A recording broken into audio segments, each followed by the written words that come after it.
नमस्कार मित्रों, स्वागत है आज की क्लास में। आज हम पढ़ने वाले हैं जीएसटी में सप्लाई का concept of supply under GST, goods and service tax. पूरा अपन कवर करने वाले हैं इस चैनल पे, इन वीडियोस की सीरीज में।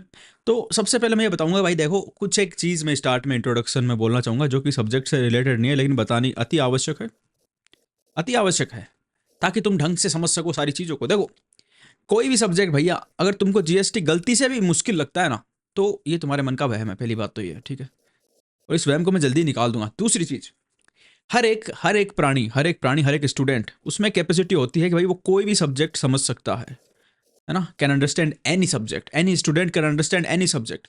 समस्या ये होती है कि जो टीचर्स होते हैं, जो उसको पढ़ाते हैं, वो ठीक से नहीं पढ़ा पाते, और वही टीचर जिम्मेदार होते हैं कि कोई सब्जेक्ट किसी का फेवरेट सब्जेक्ट होगा या सबसे बुरा वर्स्ट सब्जेक्ट होगा, उसके पीछे अगर कोई उत्तरदायी होगा तो वो टीचर होगा। तो मैं पूरी कोशिश करूंगा कि मैं हर एक चीज को एकदम डिटेल में और एकदम बेसिक लेवल से सारी समझा सकूं। और वो भी जो बुक में काम में ले रहा हूँ, वो बुक में काम में ले रहा हूँ, ये सी इंस्टीट्यूट की बुक है, जो आप डाउनलोड कर सकते हो ऑनलाइन फ्री में, है ना। ICAI, institute of chartered accountants of India, उसकी इंटरमीडिएट कोर्स की ये बुक है, और ये फ्री ऑफ कॉस्ट अवेलेबल है। तो आप डाउनलोड करके मेरे साथ साथ पढ़ सकते हो। तो इस बुक से हम लाइन बाय लाइन चलेंगे, तो उससे दो काम होंगे अच्छे। एक तो लाइन बाय लाइन मैं चलूंगा तो हर एक चीज़ का मतलब मैं समझाता हुआ चलूंगा। और दूसरा, क्योंकि ये फ्री की बुक है तो आप मेरे साथ चल सकते हो। तो आप जीएसटी पढ़ना चाहते हो, सीखना चाहते हो, आराम से सीख सकते हो। ये हम इंटरमीडिएट कोर्स के लेवल की सिलेबस को कवर कर रहे हैं, जो सीए के इंटरमीडिएट कोर्स का आता है, और बीकॉम का भी सेम सिलेबस आता है, तो वो हम कवर कर रहे हैं। आज की वीडियो में जो हम देखने वाले मित्रों, वो देखने वाले हैं सप्लाई। अब देखो, सप्लाई सप्लाई से कोई भी चीज़ को इतना कॉम्प्लिकेटेड कभी नहीं करना जिंदगी में, जिंदगी को रखना एकदम आसान, है ना। तो ये क्या बोलते हैं, मैंने जो बोला जिंदगी आसान रखनी है, ये रूल लगा डालोगे तो लाइफ जो है चिंगाला ला एकदम। तो सप्लाई जो भाई, मेरे सप्लाई के बारे में सुनने से क्या दिमाग में आता है, सबसे पहले फर्स्ट थिंग क्या क्लिक करती है दिमाग में कि भाई सप्लाई क्या मतलब, सप्लाई मतलब क्या। तो आप बोलोगे साहब, हमने तो आज तक सप्लाई सुना है कि सप्लाई कर रहे हैं कोई चीज़ों की, कोई माल की, है ना। गुड्स गुड्स बोलते हैं माल को। कॉमर्स पढ़ते होगे तो गुड्स के बारे में तो पता ही होगा, नहीं पढ़ते होगे तो माल। माल का मतलब कोई वस्तु, कुछ भी हो सकता है माल में, वस्तु जिसको आप पकड़ सकते हो। जैसे ये दिस रिमोट है ना, मैं इसको हाथ में पकड़ सकता हूँ तो ये माल है, ठीक है। ये चश्मा, ये भी मैं हाथ में पकड़ सकता हूँ तो ये भी माल है। ये पेन, ये भी मैं हाथ में पकड़ सकता हूँ तो ये भी माल है। तो जिस चीज़ को हाथ में पकड़ सकते हो और आप दूसरे को बेच सकते हो, दैट इज़ माल। जिसका आप व्यापार करते हो ना, जिसको आप ट्रेड करते हो अपने बिजनेस में, जो माल आप बेचते हो, खरीदते हो, वो उसको बोलते हैं माल। और दूसरा होता है सर्विस। सर्विस का मतलब होता है सेवा। सेवा क्या होता है, सेवा को आप पकड़ नहीं सकते भाई। अभी मैं आपको पढ़ा रहा हूँ, ये तो फ्री पढ़ा रहा हूँ यूट्यूब पे, मान लो पेड कोर्स होता है ये, ठीक है। तो मैं आपसे पैसे लेता, लेकिन पैसे लेके आपको देता क्या? पढ़ाई, सेवा, सर्विस, कोचिंग की सर्विस, ट्यूशन की सर्विस। पर क्या उसको आप पकड़ सकते हो, मतलब पकड़ के अपने पास ले सकते हो कि यार मास्टर मेरे पास आ जाए? नहीं आएगा ना, मास्टर तो यहीं बैठा रहेगा अंदर स्क्रीन के। तो ये बोलते हैं सेवा, कि मैंने आपको कुछ सर्विस दी, लेकिन आपके पास कुछ फिजिकल फॉर्म में कुछ नहीं आया, आपको मिला कुछ, यार ज्ञान बढ़ा आपका। या फिर सर्विस और भी कई होती है सर्विसेज। जैसे कोई का कंप्यूटर खराब हो गया, कोई कंप्यूटर मिस्टेक हो गई, तो कोई विंडोज डाल के गया, उसमें सीडी डाली उसने अपनी और विंडो इंस्टॉल करके गया, तो वो आप उसने आपको कुछ दिया थोड़ी, आपके कंप्यूटर में एक सॉफ्टवेयर इंस्टॉल कर दिया। तो वो होती है सर्विसेज। तो माल के बारे में, सप्लाई के बारे में जब भी सुनेंगे ना, तो ऐसे सुनेंगे कि यार हमारी जो है, जैसे मान लो कोई काम करता है सीमेंट का धंधा करता है, सीमेंट का उद्योग करता है ना, सीमेंट बेचता है। तो बोलेगा आज सीमेंट की सप्लाई आने वाली है, ठीक है, आज सीमेंट की सप्लाई आने वाली है। और एकदम कॉमन मैन होगा कि भाई कोई धंधे वंदे से कोई नहीं है, तो बोलेगा आज पानी की सप्लाई नहीं हुई, आज पानी की सप्लाई नहीं हुई। अरे भैया, हाँ ये चीज़ तो अच्छी बोल दी भाई आपने, पानी की सप्लाई नहीं हुई। ये तो हम सुनते हैं घर में, हम बोलते हैं कि भाई पानी की सप्लाई नहीं हुई। अच्छा, तो पानी की सप्लाई नहीं हुई तो इसका मतलब क्या? सप्लाई चीज़ को हम समझ रहे हैं एकदम बेसिक लेवल से, है ना। फिर जीएसटी के लेवल से भी समझे कि जीएसटी में सप्लाई का कंसेप्ट क्यों दिया हुआ है, हम एकदम बेसिक समझ रहे हैं। पानी की सप्लाई नहीं हुई का मतलब क्या हुआ कि भाई आज नहीं हुई तो रोज होती होगी? बोला हाँ रोज होती है। तो कैसे होती है, देखो समझो इसको, सप्लाई कैसे होती है। पानी जो सप्लाई करता है हमारे पास, यानी कि जो जो जल बोर्ड है या फिर कोई प्राइवेट भी आदमी है, वो अपनी एक टंकी बनाता है इस तरीके से, है ना। इस तरीके से वो एक पानी की टंकी बनाता है, उस टंकी में पानी भरता है, ठीक है। जब तक वो टंकी में है पानी, तब तक तो वो उसका खुद का है, ठीक है, तब तक तो वो उसका खुद का है। लेकिन जैसे ही वो आपके घर पे नल से पहुंचा देता है, क्योंकि यहाँ पे नल जुड़े हुए रहते हैं, सुबह सुबह पानी खोलता है तो पानी पानी टंकी से निकल के आपके घर पे जाता है, यूं टन टन टन टन करता, यूं यहाँ से निकलता है और फिर आपके घर पे जाता है। और घर पे आपके नल से निकलते हैं और आप भर लेते हो ना, तो ये आपके पास सप्लाई पहुंच गई। यानी ये पानी इसने अपनी जगह से आपको डिलीवर कर दिया, ठीक है, और ये सप्लाई आपको हो गई। ओके, अभी आपके पास पहुंची, यानी ये तो था विक्रेता, ये तो था सेलर, एक तरीके से सेलर ही है ना। ये तो फिर आपके पास बिल लेता है, तो ये तो बेचने वाला है, पानी पानी बेचने वाला है एक तरीके से। और आप हो परचेजर, आप हो खरीदने वाले, क्रेता, जो इससे खरीद रहे हो पानी। तो जैसे ही इसने चीज़ आपके पास पहुंचाई, चीज़ पे आपका अधिकार हुआ और सप्लाई हो गई। ठीक है, ऐसे होता है ना, ये तो होता है सिस्टम। हाँ, तो जीएसटी में भी सप्लाई का कंसेप्ट भाई इसीलिए दिया हुआ है कि जब तक सप्लाई नहीं होगी ना मेरे भाइयों, जब तक सप्लाई नहीं होगी, जीएसटी में लिखा हुआ है, तब तक जीएसटी नहीं लग सकता। ये लिखा हुआ है कि जीएसटी के लिए सप्लाई होना जरूरी है, क्योंकि जीएसटी किस पे लगता है? नॉर्मल, अगर कभी किसी चीज़ का बिल देखा हो, जो कि मेरे ख्याल से अभी तक इतने बड़े हो चुके होंगे सबके सब कि किसी ना किसी चीज़ का, और कुछ नहीं तो अपने मोबाइल का बिल तो देखा ही होगा। ठीक है, तो जब भी मोबाइल खरीदते हो अमेजोन से, ऑनलाइन कहीं पे भी, तो उसमें लिखा हुआ रहता है कि भाई वैल्यू, प्राइस, प्राइस लिखी हुई रहती है। ठीक है, PRIC की XXX रुपीज़, फिर जीएसटी इतना इतना इतना, फिर टोटल लिखा हुआ आता है जीएसटी जोड़ के। ठीक है, जीएसटी लिखा हुआ रहेगा हमेशा। तो जीएसटी कब लगा? जब आपने मोबाइल परचेज किया। ठीक है, ये आपने देखा होगा। और अगर आप कोई दुकान चलाते हो या फिर कोई बिजनेस करते हो, you do any kind of business, you are doing that currently, तो आपने देखा होगा कि आप जब कोई चीज़ बेचते हो तो उस पर भी आपको जीएसटी लगाना पड़ता है, और जो खरीदता है वो जीएसटी का पेमेंट करता है। तो जीएसटी का सिस्टम क्या है कि जो सेलर होगा वो तो जीएसटी चार्ज करेगा, और जो परचेजर यानी खरीदने वाला होगा सामान को, परचेजर, वो जीएसटी का पेमेंट करेगा। और ये जीएसटी का पेमेंट कब होगा भाई? जब सप्लाई हो जाएगी। देखो, जब सप्लाई हो जाएगी तो ये जाएगा जीएसटी किसके पास में? गवर्नमेंट के पास में। तो यानी गवर्नमेंट को भाई जीएसटी मिलेगा तभी जब होगी सप्लाई, जब होगी सप्लाई, क्योंकि सप्लाई होगी तभी तो सेलर जीएसटी चार्ज करेगा और परचेजर जीएसटी पे करेगा। क्योंकि अगर ये खरीदने वाले को सप्लाई नहीं हुई माल की या सेवा की, गुड्स की या सर्विस की, तो ये जीएसटी थोड़ी देगा। ये बोलेगा भाई मेरे को पहले तुम चीज़ तो दो, तुम मेरे को सर्विस तो दो, तुम मेरे को गुड्स तो दो, फिर तो तुमको जीएसटी में दूंगा। और फिर जब ये इसको इसको जीएसटी देगा तभी तो ये गवर्नमेंट को जीएसटी देगा। सिस्टम समझ रहे हो? यानी परचेजर भाई सेलर को तभी जीएसटी देगा, परचेजर जो है ये हमारा परचेजर, ये सेलर को तभी जीएसटी देगा जब सेलर इसको गुड्स या सर्विस की सप्लाई करेगा। और जब इसके पास जीएसटी आएगा सप्लाई करने के बाद, उसको ये गवर्नमेंट को देगा। अब गवर्नमेंट को चाहिए जीएसटी, गवर्नमेंट को चाहिए टैक्स, क्योंकि गवर्नमेंट को पैसे की होती है जरूरत। तो भाई यहाँ पे सबसे मेन चीज़ हो जाती है कि ये सप्लाई क्या होगी, ये बताना जरूरी हो जाता है। ठीक है, क्योंकि गवर्नमेंट चाहती है कि भाई जितनी भी टाइप की सप्लाई हो उस सब पे हमको जीएसटी मिले। गवर्नमेंट ज़्यादा से ज़्यादा टैक्स कलेक्ट करना चाहती है, जो गवर्नमेंट अपना टैक्स छोड़ना नहीं चाहती। तो यहाँ पे सप्लाई को डिफाइन करना पड़ेगा गवर्नमेंट को। क्यों करना पड़ेगा? क्योंकि भाई गवर्नमेंट चलती है एक्ट्स के हिसाब से, कानूनों के हिसाब से, है ना। अब गवर्नमेंट ऐसे नहीं होता कि हाँ भाई किसी ने किसी को माल बेचा तो वो सप्लाई होगी, नहीं। गवर्नमेंट को हर चीज़ बतानी पड़ेगी, छोटी से छोटी चीज़ जो सप्लाई में हो सकती है ना, उसको लिख के बताना पड़ेगा इन राइटिंग। क्योंकि कानून ऐसे बनते हैं, कानून में अगर कुछ भी छोड़ दिया, लूप होल, अगर मान लो कोई परिभाषा में कोई लूप होल छूट गया, जैसे कोई चीज़ है उसके बारे में नहीं लिखा, तो फिर उसको कोर्ट में लेके चले जाएंगे और गवर्नमेंट के टैक्स का हो जाएगा नुकसान। तो इसलिए गवर्नमेंट ने सप्लाई को डिफाइन किया जीएसटी में। और आज हम ही वही पढ़ने वाले हैं कि गवर्नमेंट ने सप्लाई को कैसे डिफाइन किया और क्या क्या बताया सप्लाई के बारे में। तो चलो, सी इंस्टीट्यूट किताब, book of C institute, you can download it from the institute of chartered accountants of India website, और वहाँ पे ये फ्री ऑफ कॉस्ट मिल जाएगी। तो ये देखो कंसेप्ट ऑफ सप्लाई। सबसे पहले हम सेक्शन देखते हैं, कौन कौन सी सेक्शंस आती है इसमें। ये सीजीएसटी एक्ट की हम सेक्शन देख रहे हैं। ठीक है, section number 7 of CGST act. तो जो 7 नंबर की सेक्शन है उसमें दिया हुआ meaning and scope of supply, कि सप्लाई का मतलब क्या होगा, अर्थ क्या होगा, और स्कोप यानी उसमें क्या क्या शामिल होगा सप्लाई में, वो हम देखेंगे सेक्शन नंबर 7 में। और सेक्शन नंबर 8 में दी हुई है taxability of composite and mix supply. सबसे पहले हम सप्लाई का मतलब समझ लेंगे और उसमें क्या क्या शामिल होगा वो समझ लेंगे। उसके बाद में कंपोजिट और मिक्स सप्लाई ये क्या होती है वो भी समझाऊंगा मैं, और वो कैसे टैक्सेबल होगी वो हम देखेंगे। तो अभी ये हो सकता है थोड़ी थोड़ी से लगे कि भाई ओ हो क्या है, लेकिन मेरे साथ बने रहो और वीडियो छोड़ के मत जाना बस, क्योंकि छोड़ के चले गए फिर कभी समझ नहीं पाओगे चीज़ों को। ठीक है, उसके बाद में शेड्यूल 1, शेड्यूल 2, शेड्यूल 3।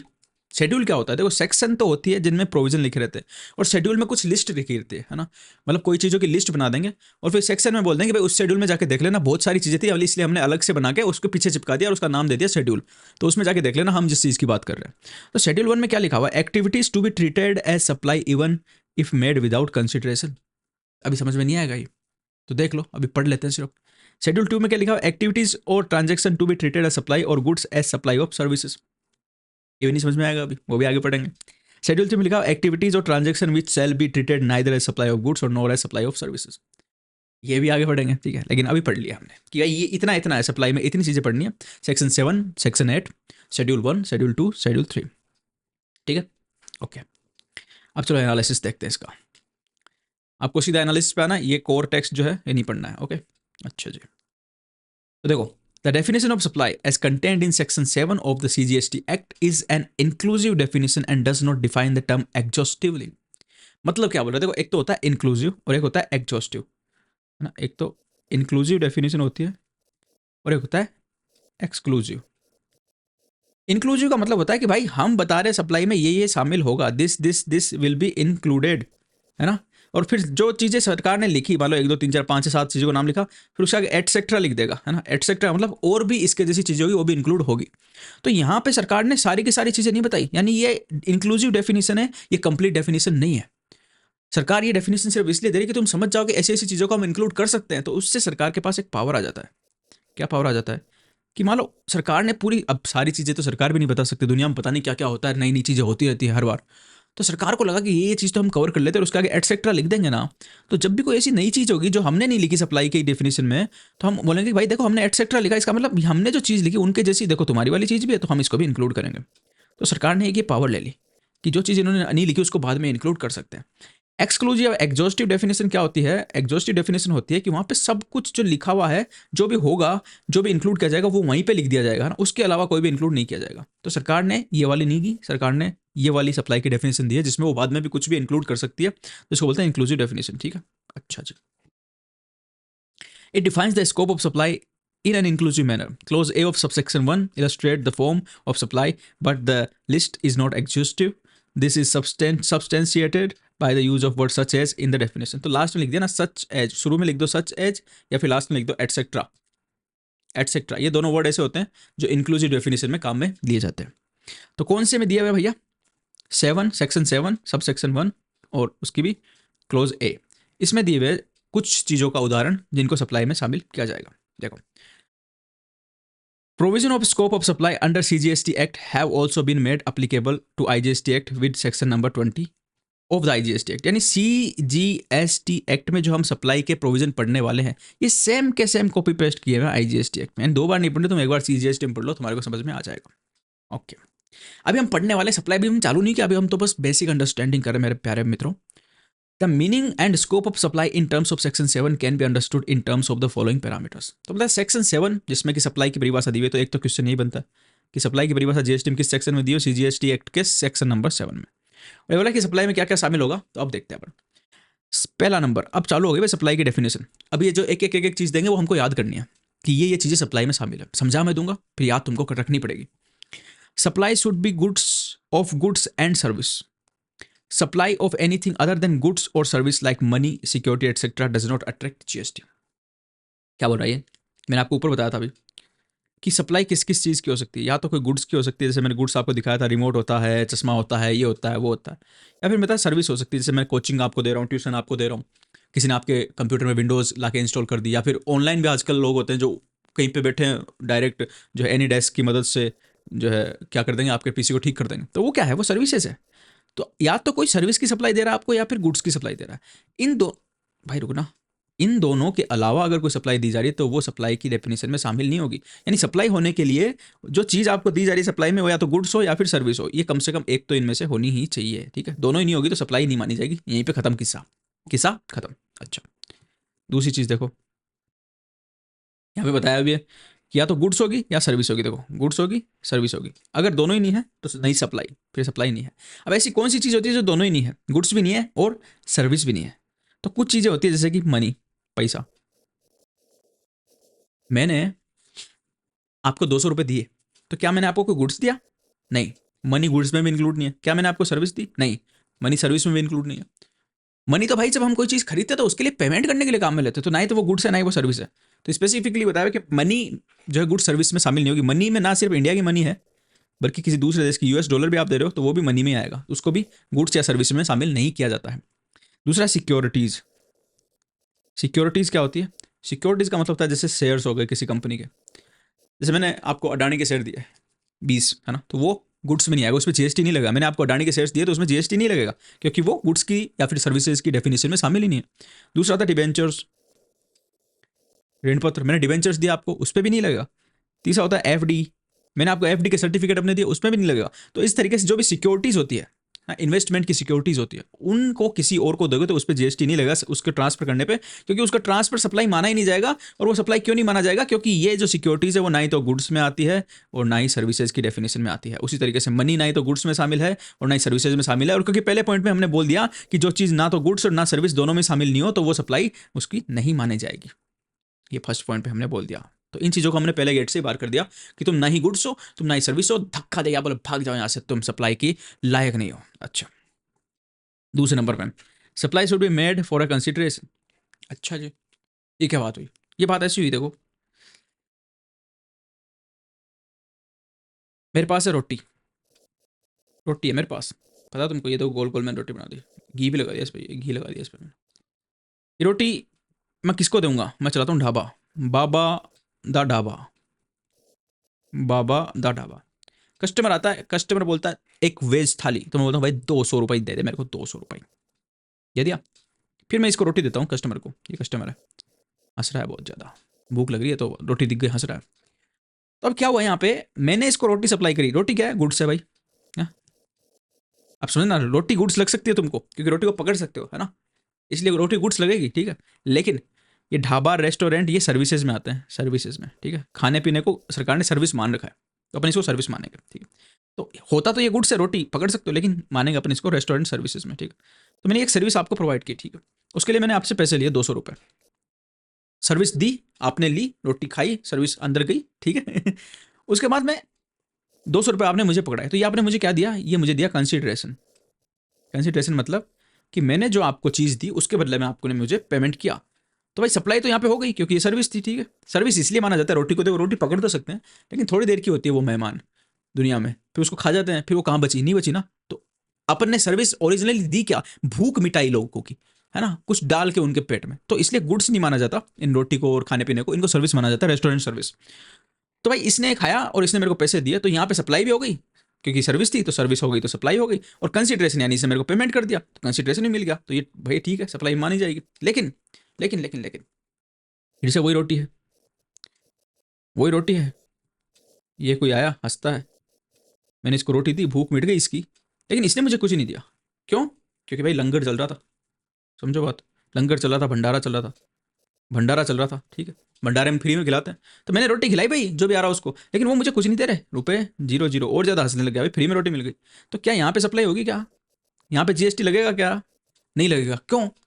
क्योंकि भाई सप्लाई होने के लिए, सप्लाई होने के लिए सबसे पहले तो आप यहाँ गुड्स या सर्विस दो, ठीक है। सबसे पहले तो कोई लेने वाला है उसको गुड्स या सर्विस दो, तो यहाँ पे हम सर्विस दे रहे हैं, भूख मिटाने की सर्विस दे रहे हैं उसको। और दूसरा कि वो भी आपको कुछ कंसिडरेशन या वो भी आपको कुछ दे, उसके बदले में वो भी आपको कुछ दे। आपने किसी को कुछ दिया तो फिर आपने उससे कुछ लिया भी, ठीक है। अब यहाँ पे आशीर्वाद मिल गया ये मत बोलना, नहीं नहीं नहीं, आशीर्वाद जो है कानून के लिए कंसिडरेशन में नहीं आता है। तो यहाँ पे इसने पैसा तो कुछ नहीं दिया ना, कोई पैसा पैसा कुछ नहीं दिया, फ्री में का क्या क्या। तो भाई यहाँ पे सब गुड्स या सर्विस आपने तो दी है, लेकिन उसकी तरफ से कोई भी कंसिडरेशन कंसिडरेशन नहीं आया अगले की तरफ से। कंसिडरेशन को बोलते हैं प्रतिफल। तो इस केस में भैया ये सप्लाई नहीं मानी जाएगी, है ना, ये सप्लाई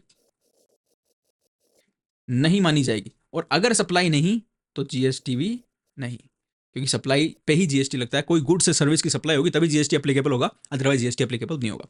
तो इसलिए दूसरी कंडीशन ये थी कि सप्लाई अगर हो कोई भी सामान की तो वो कंसिडरेशन के लिए होनी चाहिए, ठीक है। तीसरा, supply should B made in the course of furtherance of business. अब ये तीसरी चीज और आगे भाई कि supply should B made in the course of furtherance of business, ठीक है।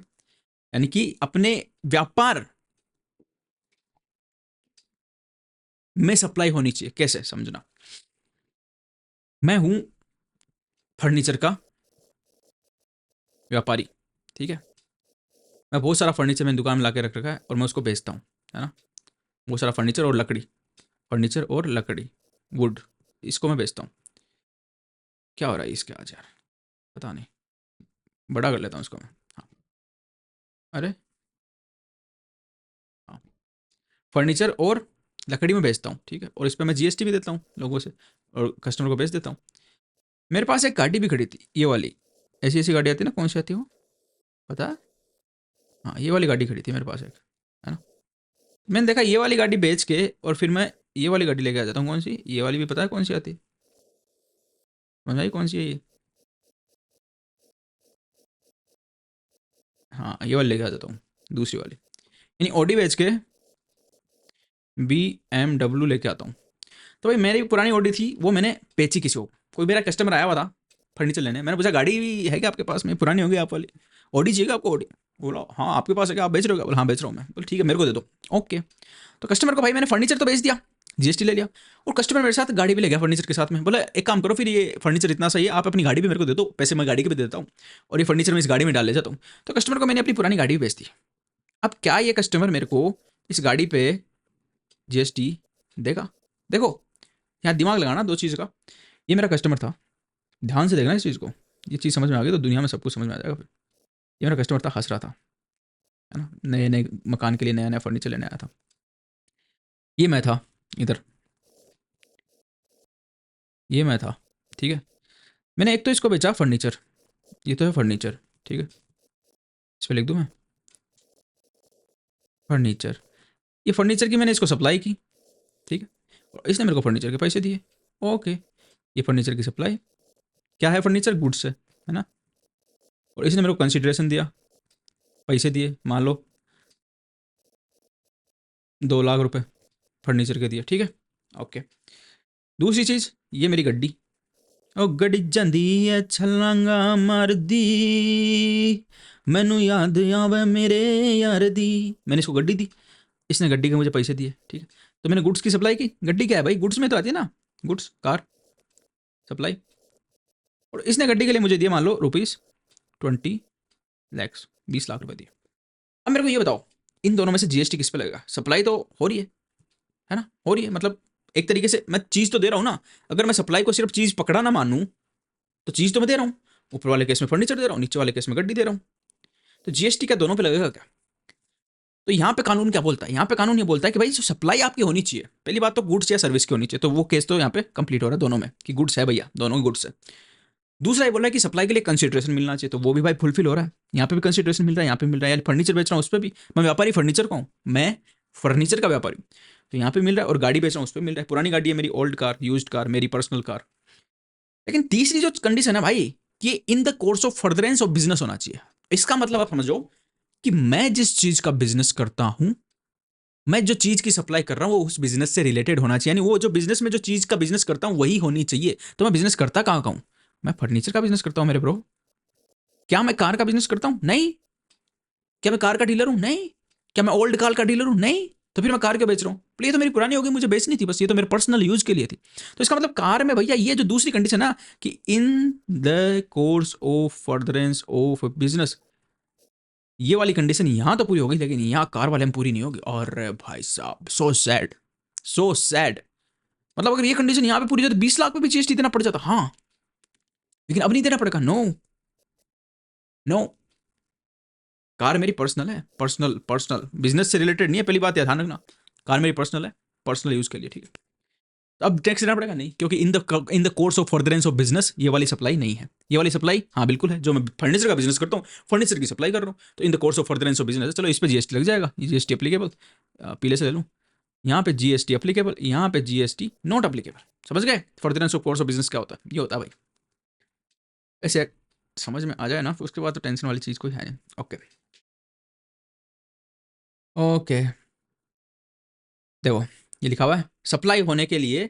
अब ये डब्बा बना दिया इन्होंने, एक पूरा डब्बा, कि इस डब्बे में 3 कंपोनेंट है, वो सारे के सारे कंपोनेंट होंगे तभी सप्लाई मानी जाएगी, अदरवाइज सप्लाई नहीं मानी जाएगी। क्या क्या डब्बे में? In the course of furtherance of business होनी चाहिए वो supply, of goods and service, goods या सर्विस की होनी चाहिए, और फॉर कंसिडरेशन, यानी सप्लाई कंसिडरेशन के लिए हो, गुड्स एंड सर्विस की हो, in the course of furtherance of business हो, तीनों एक साथ पूरे होंगे, then only that particular supply will be treated as supply for GST purpose, otherwise that will not be treated as supply for GST purpose. Okay, normal sense में, in common parlance, common definition में आप उसको supply बोल सकते हैं। यार मैंने तुमको फर्नीचर सप्लाई किया, मैंने तुमको गाड़ी सप्लाई की, बट ये तीनों कंडीशन जब पूरी होगी, कि in the course of furtherance of business होगी, फॉर कंसिडरेशन होगी, ऑफ गुड्स एंड सर्विस होगी, तीनों कंडीशन जब पूरी होगी, then only that supply will be called supply as per GST, and then only GST will be charge on that supply, उस supply पे जीएसटी उसी केस में लगेगा। अच्छा, तो ये पैरामीटर्स ऑफ सप्लाई थे। Okay, aforesaid parameters describe the concept of supply. However, there are few exceptions to second and third parameter that requirement of supply being made for consideration and in the course of furtherance of business in GST law.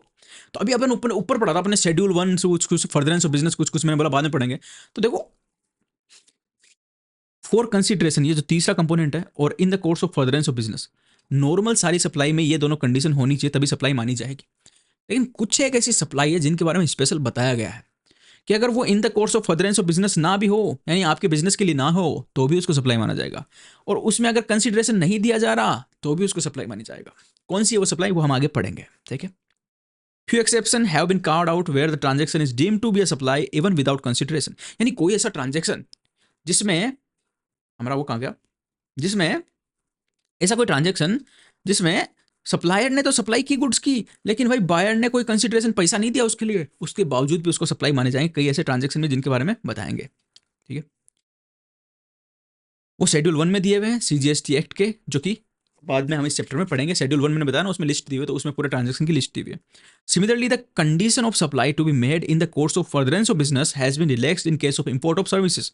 यानी कोई service Bharat से बाहर से हम लेते हैं किसी के पास, एक तो भारत में सर्विस, एक भारत से बाहर से सर्विस लेते हैं। जैसे मान लो मेरा विंडोज का कोई बड़ा कंप्यूटर है, सर्वर टाइप का कंप्यूटर है, जो कि यहाँ नहीं मिलता, और उसमें कोई खराबी हो गई, वो मैंने सीधा अमेरिका से मंगाया था।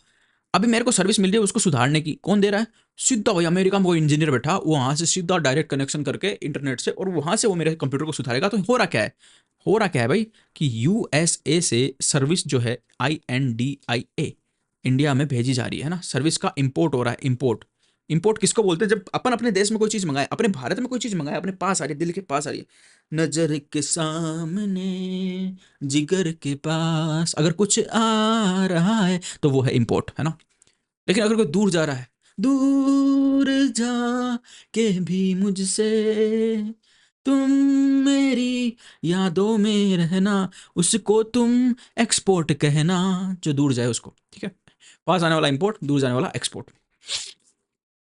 तो अगर इंपोर्ट कर रहे हैं हम सर्विस का, क्या लिखा हुआ है, furtherance of has been relaxed in import of service, service का इंपोर्ट कर रहे हैं, तो वो सर्विस चाहे तुम्हारी बिजनेस के लिए हो या पर्सनल पर्पस के लिए हो, अगर उसके लिए फर्दरेंस ऑफ बिजनेस के लिए नहीं होगी, बिजनेस के लिए नहीं भी होगी सर्विस इंपोर्ट करने वाली, तो उसको भी हम जीएसटी उस पर लगा सकते हैं। ये बताया हुआ है इसमें एक्सेप्शन में, ठीक है। Further, there are also cases where the transaction is kept out of scope of supply despite the existence of the above parameters, that is the list of activities which are treated neither a supply of goods and nor a supply of services. In other words, they are outside the scope of GST. तो कुछ ऐसी services है, कुछ ऐसे goods हैं जिनको जानबूझ के सरकार ने बोला कि भाई ये तो जो है गुड्स में भी शामिल, इसमें जीएसटी में शामिल होंगे ही नहीं। मतलब उनमें तीनों गुण है भाई, कुछ ऐसे गुड्स और सर्विस है उनमें तीनों गुड है, उनकी सप्लाई भी हो रही है, ठीक है, supply of goods and services भी है, सप्लाई फॉर कंसीडरेशन भी है, और supply in the course of furtherance of business भी। वो लंबा चौड़ा लिख लेना तुम, उसके बावजूद भी उसको सप्लाई नहीं माना जा रहा। क्यों? क्योंकि भाई एक लिस्ट बना के उसमें लिख दिया कि भाई ये सामान जो है इनकी हम लिस्ट बनाते हैं, इनको ना ही तो सप्लाई ऑफ गुड्स मानेंगे, ना ही सप्लाई ऑफ सर्विसेज मानेंगे, ये जीएसटी से इन पर जीएसटी नहीं लगेगा। क्यों? सरकार चाहती होगी उनको सस्ता करना, उन पर टैक्स नहीं लगाना, वो सरकार की पावर है ना। सरकार जिस सामान को चाहे उस लिस्ट में जोड़ सकती है, जिसको हटाना चाहे उसको हटा भी सकती है। ऐसे भी कुछ सामान हम पढ़ेंगे, ये हम we are just reading the introduction bro. अभी तक हमने पढ़ा नहीं कुछ भी, अभी इंट्रोडक्शन ही चल रहा। इतने टाइप की सप्लाई होती है ना, कि कुछ furtherance of course of business में होगी। मतलब नॉर्मल सप्लाई के लिए तो क्या दिया हुआ कि supply for goods and service होनी चाहिए, इन the course of furtherance of business होनी चाहिए, और फॉर कंसिडरेशन होनी चाहिए। तीनों चीजें एक साथ आएगी तभी उसको सप्लाई मानेंगे जीएसटी के लिए। सबसे पहले तो नॉर्मल बात बताते हैं, उसके बाद बोला एक्सेप्शन, कुछ अपवाद की बात करते हैं कि भाई कुछ सप्लाई ऐसी है जो इन the course of furtherance of business नहीं भी होगी तो उसके बावजूद भी इसको सप्लाई मान लेंगे, जैसे कि इंपोर्ट करते हैं हम सर्विस को, ठीक है। और कुछ सप्लाई ऐसी है जो शेड्यूल 1 में दी हुई है, जो कि कंसिडरेशन के बिना भी होगी तो भी हम उसको सप्लाई मान लेंगे, ठीक है। और कुछ ऐसी सप्लाई भी है जो इन the course of furtherance of business भी होगी, जिनमें कंसिडरेशन भी होगा, जो supply of goods and service भी होगी, सब कुछ कंप्लीट कर रही है पूरा, लेकिन उसके बाद भी लिस्ट में डाल दिया कि भाई इनको मानेंगे ही नहीं सप्लाई। ये सरकार ने डाल दिया तो डाल दिया, क्या दिक्कत है? कोई दिक्कत नहीं। GST has classified certain activities transaction either as supply of goods or as supply of services. Government is also empowered to notify transactions that are also be treated as supply of goods or not as supply of services, or as supply of services and not as supply of goods. देखो इसमें बड़ा झंझट रहता है भाई, इसमें बड़ा झंझट रहता है ना। Supply of goods, supply of service, कौन सी चीज़ को सप्लाई ऑफ गुड्स माना जाए, कौन सी चीज़ को सप्लाई ऑफ सर्विस माना जाए। जैसे नॉर्मल चीज़ है, ये tangible, these are the tangible things. जैसे ये हो गया, ये हेडफोन हो गया ना, ये दिख रहा है क्या? ये दिख रहा, हेडफोन हो गया, ठीक है। ये ग्लास हो गया, ठीक है, स्टील का ग्लास हो गया। ये चीज़ें तो एकदम टेंजिबल है, इनको तो हाथ में ले सकते हैं, कोई दिक्कत नहीं भाई। इनको तो अंधा भी बोल सकता है ये तो गुड्स है ना, गुड्स। लेकिन कुछ चीज़ ऐसी, जैसे भी मैंने बताया, रोटी की सप्लाई है ना, खाने के लिए रोटी देना, तो भाई इस रोटी को तो तुम हाथ में ले सकते हो, तो गुड्स होनी चाहिए, लेकिन फिर भी इसको सप्लाई ऑफ सर्विस में लिया जाता है। क्यों? क्योंकि उन्होंने सोचा भाई ये कितनी देर तक दुनिया में रहेगी रोटी, खाया और वो गई अंदर। तो इसलिए सरकार ने लिस्ट बना रखी है कई चीज़ों की, उस लिस्ट में बोल दिया कि भाई अब देखो नीचे जो चीज़ों का हमने नाम लिख दिया ना, इसको हम सप्लाई ऑफ सर्विस ही मानेंगे, चाहे तुम इसको कुछ भी मानो, हमने बोल दिया ये सर्विस है तो ये सर्विस ही मानी जाएगी। चाहे तुमको फिर लगता हो कि इसको पकड़ सकते हैं, ये कर सकते हैं, वो कर सकते हैं, हम तो इसको सर्विस ही मानेंगे। दूसरा, सरकार ने दूसरी लिस्ट बना दी कि भाई ये जो नीचे लिस्ट में लिखी है इनको गुड्स ही मानेंगे, सप्लाई ऑफ गुड्स ही मानेंगे। अब तुम कितने ही चिल्लाते रहो कि भाई नहीं ये तो हमको सर्विस जैसी लगती है, देखो ये तो देख ही नहीं सकते, इसको पकड़ नहीं सकते, छू ही नहीं सकते, हम तो गुड्स मानेंगे तो मानेंगे। ऐसी सरकार ने कुछ लिस्ट बना दी। देखो कानूनों का मतलब ये होता है भाई एक्ट, कानून। कानून जो है ना ये कोई फिजिक्स केमिस्ट्री बायोलॉजी नहीं है जहाँ पे साइंस के हिसाब से कुछ चलेगा। यहाँ पे सब कुछ चलता है साइंस के हिसाब से नहीं, बल्कि सरकार के हिसाब से। सरकार जो चाहे ना वैसे नियम बना सकती है और बदल भी सकती है। लेकिन हम अभी इसका जीएसटी का जस्ट इंट्रोडक्शन पढ़ रहे हैं। तो सप्लाई के बारे में हमने सब कुछ तो पढ़ा ही कि सप्लाई में क्या क्या शामिल होना चाहिए, सप्लाई होने के लिए क्या क्या शामिल होना चाहिए, फिर उसके अपवाद पढ़े। और अब हम ये पढ़ रहे हैं कि कुछ चीज़ों को सरकार क्लासीफाई कर सकती है कि सप्लाई ऑफ गुड्स होंगे, कुछ चीज़ों को सरकार क्लासीफाई कर सकती है कि सप्लाई ऑफ सर्विसेज होंगे, और सरकार ऐसे क्लासिफिकेशन कर सकती है। In the subsequent paras, the above aspect of supply have been extensively discussed. The discussion has been broadly categorized in the following. मतलब आगे क्या बात करेगा भाई ये, इसने वापस से डायग्राम बना के उसी चीज़ को एकदम सिंप्लीफाई कर दिया। मैं तुमको बताऊं, ये जो फ्री में तुमको बुक मिल रही है ना सी इंस्टीट्यूट की, फ्री ऑफ कॉस्ट है ये। कोई भी जीएसटी पे किताब इससे अच्छी नहीं मिलेगी। इतनी गजब किताब है, पैसे देके भी नहीं मिलेगी, और ये फ्री में दे रहे हैं भाई। तुम अगर इसको डाउनलोड नहीं करो तुम बेवकूफ़ी कर रहे हो बहुत बड़ी। देखो क्या बोल रहा है, सप्लाई फिर से शॉर्ट कर दिया। सप्लाई में इंक्लूड यानी सप्लाई में क्या क्या शामिल है। सप्लाई, और रुक जा, supply for consideration in course of furtherance of business, यानी कंसिडरेशन के साथ हो और course of furtherance of business हो। दूसरा क्या क्या है, importation of service for consideration whether or not in the course of furtherance of business, यानी इंपोर्टेशन ऑफ सर्विस में 3 कंडीशन में से एक कंडीशन को एग्जेम्प्ट कर दिया कि भाई इन the course of furtherance of business हो चाहे ना हो, हम उसको सप्लाई मानेंगे, लेकिन वो सर्विस होनी चाहिए और वो विद कंसिडरेशन होनी चाहिए। 2 कंडीशन तो पूरी होनी चाहिए। इन the course of furtherance of business, import of service के मामले में बोला कि नहीं भी होगी तो भी हम उसको सप्लाई मान लेंगे। दूसरा, सप्लाई विदाउट कंसिडरेशन, कुछ सप्लाई ऐसी होगी जो विदाउट कंसिडरेशन होगी, उनको भी सप्लाई मान लेंगे। उनके लिए हम शेड्यूल 1 अलग से बना रहे हैं, उसमें लिस्ट बना के दे रहे हैं, जाके वहां पे देख लेना, जो कि हम देखने वाले हैं थोड़ी देर में। एक्सक्लूड, सप्लाई में क्या शामिल नहीं होगा, नॉन सप्लाईज। एक तो नॉन सप्लाई होगी जो शेड्यूल 3 में दी हुई है, यानी शेड्यूल 3 में मैंने बताया ना अभी कि सरकार ने शेड्यूल 3 एक लिस्ट बनाई है, उसमें कोई चीज़ों के नाम लिख दिया, बोले ये भाई सारी कंडीशन पूरी करेंगे फिर भी इनको सप्लाई नहीं मानेंगे, नहीं मानेंगे तो नहीं मानेंगे, सरकार ने बोल दिया। तो हमने बोला जी हजूर। Activities to be treated, supply of goods और सप्लाई ऑफ सर्विसेज, ये शेड्यूल 2 में दी हुई है। तो शेड्यूल 3 में तो मतलब अब देखो याद करो शेड्यूल 1 में क्या दिया हुआ, जिन जिन सप्लाई के लिए कंसिडरेशन नहीं दिया जा रहा, यानी प्रतिफल कुछ भी नहीं दिया जा रहा, उसके बाद भी उनको सप्लाई मान रहे, वो तो उनका तो लिस्ट दी हुई है शेड्यूल 1 में। शेड्यूल 3 में क्या दिया हुआ है कि जिनके लिए सारी कंडीशन पूरी कर रही है भाई, इन the course of furtherance of business भी है, फॉर कंसिडरेशन भी है, और supply of goods and services भी है, उसके बावजूद भी उसको सप्लाई नहीं मान रहे, वो दी हुई शेड्यूल 3 में उन सब चीज़ों की लिस्ट, वो हम पढ़ेंगे। और शेड्यूल 2, उसमें क्या दिया हुआ है, शेड्यूल 2 ये देखो, शेड्यूल 2 में दिया हुआ है कि भाई एक्टिविटी जिनको, मतलब शेड्यूल 2 में तो ये दिया हुआ है एक्टिविटी जिनको सप्लाई नहीं मानेंगे, वो तीनों कंडीशन पूरी करिए उसके बाद भी नहीं मानेंगे। और शेड्यूल 3 में दिया हुआ है नॉन सप्लाईज को, ठीक है, शेड्यूल 3 में दिया हुआ है नॉन सप्लाईज का, और शेड्यूल 2 में दिया हुआ है कि भाई एक्टिविटीज यानी जिनको सप्लाई मानेंगे और एक्टिविटीज जिनको सप्लाई ऑफ गुड्स मानेंगे, वो क्लासिफिकेशन शेड्यूल 2 में दिया हुआ। तो फिर से देखते हैं, चलो शेड्यूल 1 क्या दिया हुआ शेड्यूल 1 में कि जिनके लिए कंसिडरेशन नहीं दिया जा रहा, ऐसी कौन कौन सी चीज़ें फिर भी उनको सप्लाई माना जाएगा। शेड्यूल 2 में कौन से दिया जा रहा है कि जो तीनों कंडीशन पूरी कर रही है कि वो कंसिडरेशन के लिए भी है, वो इन the course of furtherance of business भी है, वो supply of goods and service भी है, उसके बावजूद भी उसको सप्लाई नहीं मानेंगे, ऐसी शेड्यूल 2 में दी हुई है। और शेड्यूल 3 में क्या दी हुई है कि कौन कौन सी ऐसी चीज़ें होंगी जिनको सप्लाई ऑफ गुड्स माना जाएगा, कौन कौन सी चीज़ें होगी जिनको सप्लाई ऑफ सर्विसेज माना जाएगा। ठीक है, ये शेड्यूल हम पढ़ेंगे थोड़ा बाद में, पूरा नहीं पढ़ेंगे, बहुत सारी चीज़ें इनमें। अब देखो एक एक चीज समझाएगा। Supply for the consideration in course of furtherance of business, यानी कंसिडरेशन भी दिया जा रहा है जिसके लिए, और course of furtherance of business भी है, और जो सप्लाई भी है यानी कि सर्विस या गुड्स भी है, यानी तीनों कंडीशन पूरी करने वाली है। ठीक है, supply should B of goods और सर्विस और बोथ। या तो तुम गुड्स दे रहे हो, चश्मा बेच रहे हो, रिमोट बेच रहे हो, पेन बेच रहे हो, या फिर सर्विस भी दे रहे हो, सर्विस भी दे रहे हो। कैसे, चश्मा तुमने बनाया, ये क्या होगा, गुड्स, तुमने चश्मा बना के दिया, लेकिन तुमने आंखों की जांच की, टेस्टिंग, वो क्या होगी भाई, सर्विस। आंखों की जांच में तुमने उसके आंख में कुछ डाला थोड़ी, नहीं, बस मशीन से तुमने देखा कितना नंबर है। तो आंखों की जांच का अगर तुम अलग से बिल बना रहे हो, चश्मे का बनाने का अलग से बिल बना रहे हो, तो आंखों की जांच तो सर्विस में आएगी, क्योंकि उसमें तुमने उसको कुछ दिया नहीं अगले को, और ये आएगा, चश्मा आएगा गुड्स में, क्योंकि इसमें तुम एक फिजिकल टेंजिबल प्रोडक्ट अगले को पकड़ा रहे हो। अच्छा देखो, the definition of supply begins with the term supply includes, thus making it clear that CGST Act intends to give an extensive meaning to the term supply. Supply includes all form of supply of goods or services or both. Supply of anything other than goods or services does not attract GST. The term goods and services is defined under the Act have been analyzed by way of diagram on the next page. तो ये बोला कि भाई goods और service जिन जो होंगे उन्हीं को सप्लाई माना जाएगा। गुड्स एंड सर्विस के अलावा जैसे हमने देखा मनी और सिक्योरिटीज, उनको सप्लाई नहीं माना जाएगा। और अब ये सप्लाई का पूरा एक फ्लो चार्ट बनाया है, और इससे बढ़िया फ्लो चार्ट मेरे को लगता है तुम अपनी जिंदगी में कभी देखोगे, है ना। देखो क्या बोल रहा है, गुड्स मीन्स, यानी गुड्स का मतलब क्या होता है, नीचे देखो, every kind of movable property, यानी कोई भी चीज जिसको मूव कर सकते हो। ये चश्मा इसको यहाँ पड़ा है, अब ऐसे थोड़ी है कि ये शिव जी का धनुष थोड़ी है कि उठा नहीं सकता इसको मैं, भाई उठा के यहाँ पटक दूंगा मैं, ठीक है, मूव कर दिया, इधर से उधर मूव कर दिया। ये रिमोट यहाँ पड़ा है, इसको उठा के इधर मूव कर दिया, ठीक है। ये मेरा माइक्रोफोन है, इसको मूव कर सकता हूँ ना मैं, उठा के ले जाता हूँ, इसको अपने बैग में डाल के ले जा सकता हूँ। तो ये सारी मूवेबल प्रॉपर्टी है। तो सप्लाई गुड्स किसको बोलेंगे, जो मूवेबल हो, है ना, मूवेबल। इमूवेबल चीजों को गुड्स नहीं बोलेंगे। जैसे एक बिल्डिंग है, वो बिल्डिंग भाई एक बार जहाँ बन गई वहां से हिल सकती है फिर, तो वो गुड्स की डेफिनेशन में नहीं आएगी, ठीक है।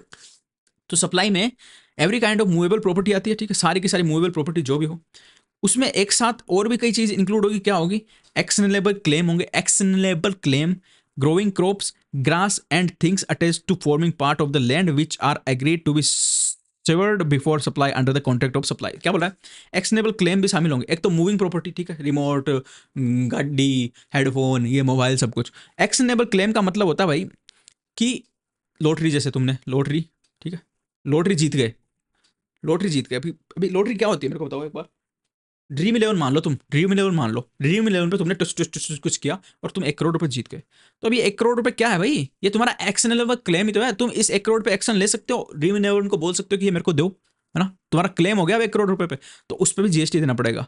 तुम बोलोगे भाई ये तो कहीं पे गुड्स है ही नहीं, इसको हाथ ही नहीं लगा सकते, सर्विस में भी नहीं आ रहा है, देखो कुछ नहीं कर सकते। लेकिन उसके बाद भी क्योंकि ये स्पेसिफिकली लिखा हुआ है एक्शनेबल क्लेम, तो लॉटरी की टिकट हो गई, उस पर कोई जीतोगे उस पर भी जीएसटी देना पड़ेगा। मतलब लॉटरी पे देना पड़ेगा, ये तुम्हारे ये ड्रीम इलेवन पे लगाते हो तुम पैसे, तो उसमें भी जीएसटी लगता है, ठीक है, तुम पैसे डालते हो उसमें भी जीएसटी लगता है, तो इन पे भी जीएसटी लगेगा। दूसरा, ग्रोइंग क्रॉप्स, जो फसलें उग रही है ना, ग्रास जो घास है, things attach to forming part of the land, जो भी चीजें धरती से उगती है, जैसे पेड़ वेड़ हो गए, which are agreed to be severed before supply under a contract of supply. तो बोलते हैं कि साहब कॉन्ट्रैक्ट कर लिया आपने, जैसे मान लो कई होते हैं कि वैसे नॉर्मल खेती पे नहीं लगता है जीएसटी, लेकिन ये बोल रहा है कि अगर आपने पहले से कॉन्ट्रैक्ट फार्मिंग की, है ना, जैसे मान लो नेस्ले, ये लेज कंपनी है, लेज कंपनी आई किसी बहुत बड़ी जमीन के मालिक को बोला कि तुम यहाँ पे ये लो, मैं तुमको आलू के बीज देती हूँ, ये बीज यहाँ पे उगा दो, ठीक है, इनमें मैं बोलूँ वो खाद दो, मेरे हिसाब से इसको उगाऊँ, और फिर जब पूरे उग जाएंगे तो मैं तुमसे 40 रुपये किलो में ले लूँगी, ठीक है। तो ये अब 40 रुपये किलो में जो भाव हुआ है ना, इस पर जीएसटी लगेगा, देना पड़ेगा। क्यों, क्योंकि ये क्या है, ये ग्रोइंग क्रॉप्स थी, आलू की क्रॉप थी, है ना, जिसको अटैच थे, किसके, जमीन के अटैच थे, लेकिन उसको सप्लाई से पहले जमीन से हटा रहे हैं और दे रहे हैं, और ये कॉन्ट्रैक्ट का हिस्सा था एक, है ना, under a contract of supply. Lay's company ने कॉन्ट्रैक्ट किया था कि ये सारी चीज मुझे दोगे, जब पूरी हो जाएगी तो उस पर उस दिशा में जीएसटी लगेगा। सप्लाई केस में वो आएगी, इंक्लूड होगी। लेकिन जो नॉर्मल क्रॉप होती है, नॉर्मल, जैसे किसी किसान ने जिससे किसी कंपनी ने कॉन्ट्रैक्ट नहीं किया, वो उसके खुद के मन में आ गई कि मैं मेरी खेत में आलू उगाता हूँ, तो फिर उसको जीएसटी उस पर नहीं देना पड़ेगा। अगर वो आलू उगाएगा, फिर उन आलू को उखाड़ेगा और फिर मंडी में ले जाके बेचेगा, उसको कोई जीएसटी नहीं देना पड़ेगा। लेकिन अगर कॉन्ट्रैक्ट हो रहा है, कॉन्ट्रैक्ट में हो रही सप्लाई, तो फिर उस केस में सप्लाई उसको माना जाएगा, ठीक है। तो ये तो सप्लाई में शामिल हो गए। एक्सक्लूड क्या करती है सप्लाई, मनी और सिक्योरिटी। सिक्योरिटी और मनी सप्लाई में बिल्कुल भी शामिल नहीं होती। दूसरा, सर्विस। सर्विस का मतलब क्या होता है, एनीथिंग अदर देन गुड्स। जो गुड्स नहीं है भैया वो सर्विस है, नॉर्मल सी मीनिंग ये है। सर्विस में क्या क्या इंक्लूड होता है, यूज ऑफ मनी, अभी समझाऊंगा क्या होता है, conversion of money by cash by any other mode from one form currency denomination to another form which separate consideration is charge. देखो क्या बोला है कि मनी तो सप्लाई में शामिल नहीं है, लेकिन यूज ऑफ मनी सप्लाई में शामिल है। कैसे, क्रेडिट कार्ड क्या करता है, आपको मनी का यूज करने में तो सहायता करता है ना, यूज ऑफ मनी में तो सहायता करता है कि जो पैसा आपके पास नहीं है आप उसको यूज कर सकते हो। लेकिन इस पर क्या होता है, क्रेडिट कार्ड की फीस भी होती है ना, और क्रेडिट कार्ड के चार्जेस भी होते हैं, ठीक है। अब जो ये फीस चार्जेज है, ये किसके लिए हो रहे हैं, यूज ऑफ मनी की सर्विस देने के लिए हो रहे हैं ना, तो ये फीस चार्जेज होंगे, इन पे जीएसटी देना पड़ेगा आपको।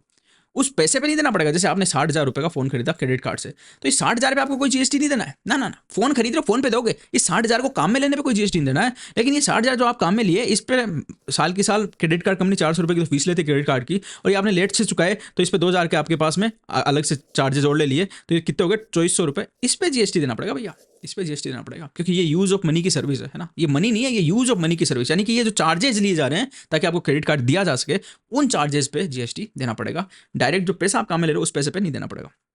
दूसरा है conversion of money by cash, है ना। तो देखो क्या बोल रहा है ये, मान लो किसी के पास $10 है और $1 की रेट चली 80 रुपीज़, तो टोटल होता है 800, ठीक है।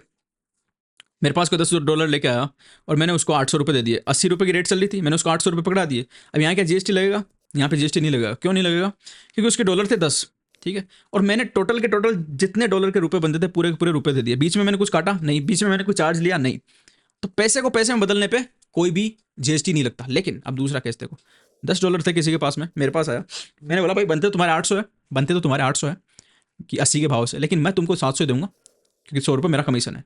तो अब जो 100 रुपये मैंने अपना कमीशन काट लिया ना, इसको चेंज करने के लिए इस 100 रुपये पे जीएसटी लगेगा भैया, इस 100 रुपये पे जीएसटी लगेगा। तो कमीशन पे जीएसटी लगता है, मनी पे जीएसटी नहीं लगता कभी भी। वहाँ पे भी हमने देखा कि क्रेडिट कार्ड के चार्जेस पे जीएसटी लग रहा था, क्रेडिट कार्ड से जो मनी हम निकाल रहे थे उस पर जीएसटी लग रहा था, चार्जेस पे जीएसटी लगता है। यहाँ पे भी मनी एक्सचेंज के कमीशन पे जीएसटी लगेगा, कितनी मनी एक्सचेंज की उस पर कमीशन जीएसटी नहीं लगेगा। ठीक है, अच्छा ठीक है। The first part of the section 7 clause A of subsection 1 includes all form of supply of goods or services or both, such as sale, transfer, barter, exchange, license, rental, lease or disposal made or agreed to be made for consideration in course of furtherance of business। तो ये बोलता है कि साहब supply जो है ना, supply में मतलब क्या क्या आता है। देखो मैंने तो नॉर्मली समझाया था कि मैंने किसी को ये चीज़ दी तो ये सप्लाई हो गई है ना, लेकिन देने के कितने तरीके हो सकते हैं। देखो देने के इतने सारे तरीके क्या क्या है, sale, transfer, barter, exchange, licence, rental, lease, disposal, made. अब मैं समझाता हूँ एक एक चीज़ क्या होती है। सेल तो नॉर्मल सेल है, किसी को मैंने कोई सामान बेचा तो वो तो सेल में आ गया। ट्रांसफर, ट्रांसफर क्या होता है कि मेरे नाम था, कोई गाड़ी मेरे नाम थी, मैंने किसी दूसरे के नाम कराई, ठीक है, तो वो कही ट्रांसफर, ट्रांसफर, ठीक है। बार्टर, बार्टर का मतलब क्या होता है, मेरे पास थे टमाटर, बार्टर समझा रहा हूँ मैं, चीज़ें अलग अलग हो सकती है। मेरे पास टमाटर थे, इसके पास आलू थे, मुझे आलू चाहिए थे, इसे टमाटर चाहिए थे, मैंने टमाटर इसको दिए और आलू ले लिए, तो ये हम दोनों ने बार्टर कर लिया, पैसा नहीं दिया, एक चीज़ मैंने उसको दी, दूसरी चीज़ उसने मुझे दी, तो आपस में बार्टर करके हमने ट्रांसफर कर ली चीज़ें। एक्सचेंज, एक्सचेंज ये होता है मेरे पास कोई चीज़ थी, मैंने उसको वो दी, उसने मुझे दूसरी चीज़ दे दी, एक्सचेंज भी ऐसा ही कुछ होता है। लाइसेंस, लाइसेंस का मतलब क्या होता है, ये मशीन थी बड़ी सारी, मैं कंपनी के पास गया, कंपनी ने मुझे लाइसेंस दिया कि हाँ भाई तू काम में ले लेना, ठीक है, और फिर मैं इसको काम में ले रहा हूँ, मैंने इसको रेंट पे ले ली तो ये रेंटल हो गया, मैंने इसको लीज पे ले ली, लीज हो गया, है ना। लीज, रेंटल, लाइसेंस सारी एक जैसी चीज़ें।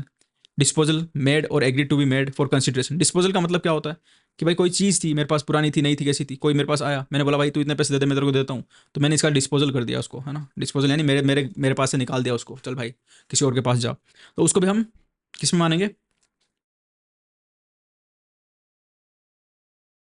सप्लाई मानेंगे, है ना। तो ये इतने सारे तरीकों से सप्लाई की जा सकती है, ठीक है, जिसमें क्या क्या होता है, sale, transfer, barter, exchange, licence, rental, lease, disposal, सब कुछ आएगा।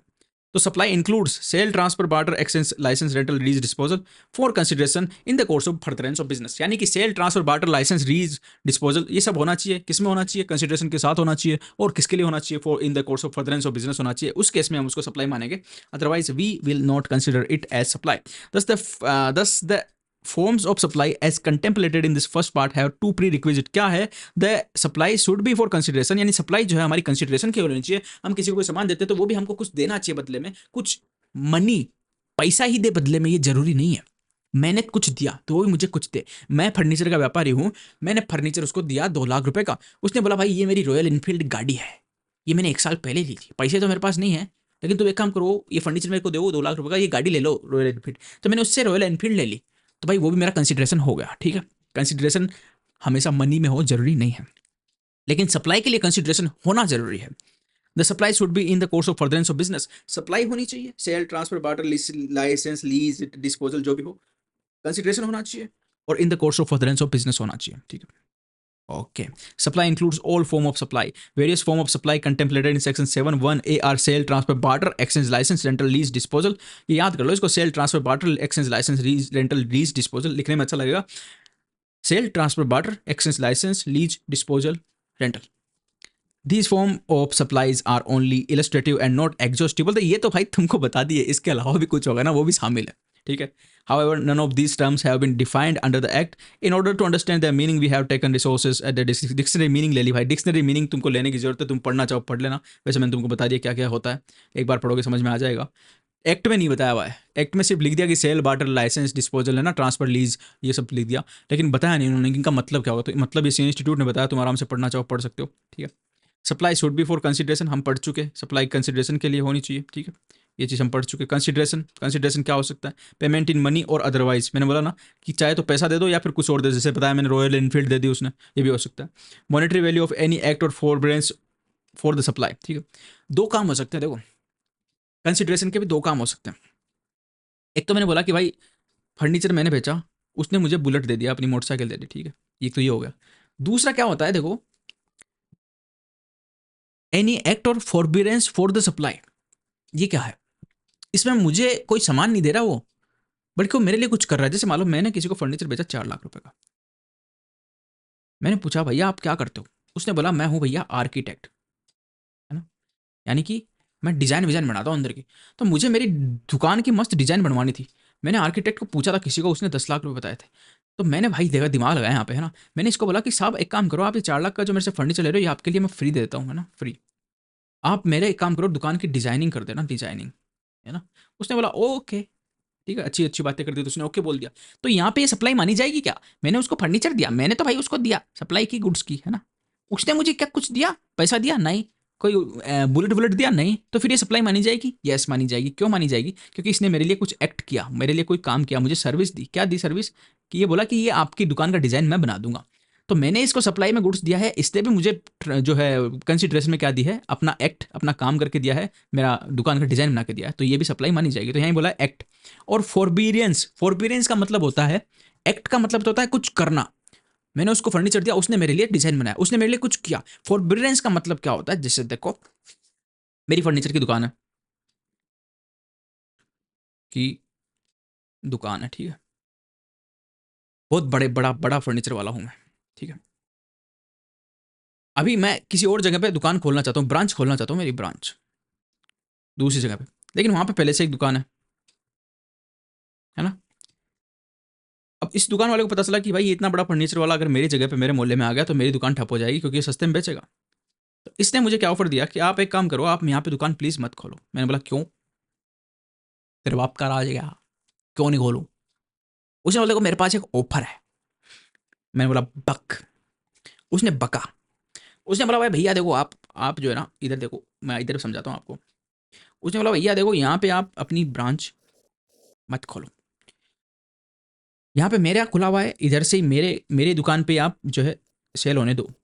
मैं जितना भी कमाऊंगा उसका 40% प्रॉफिट आपका, फ्री, फ्री ऑफ कॉस्ट। आपको कुछ नहीं करना, बस आप यहाँ दुकान मत खोलो, मेरी दुकान ठप हो जाएगी। मैं जितना कमाऊंगा 40% प्रॉफिट आपको दे दूंगा, आप दुकान मत खोलो प्लीज। मैंने बोला भाई ये तो बढ़िया सौदा है, this is good deal. Why? Because मेरे को कुछ नहीं करना, मेरे को बट्टे बट्टे 40% मिलेगा। तो मैंने बोला ओके। अब यहाँ पे जीएसटी लगेगा क्या बताओ?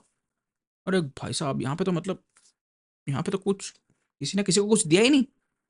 हाँ ये इसको पैसे देगा, लेकिन ये इसने तो इसको कुछ नहीं दिया, फिर क्या मतलब जीएसटी?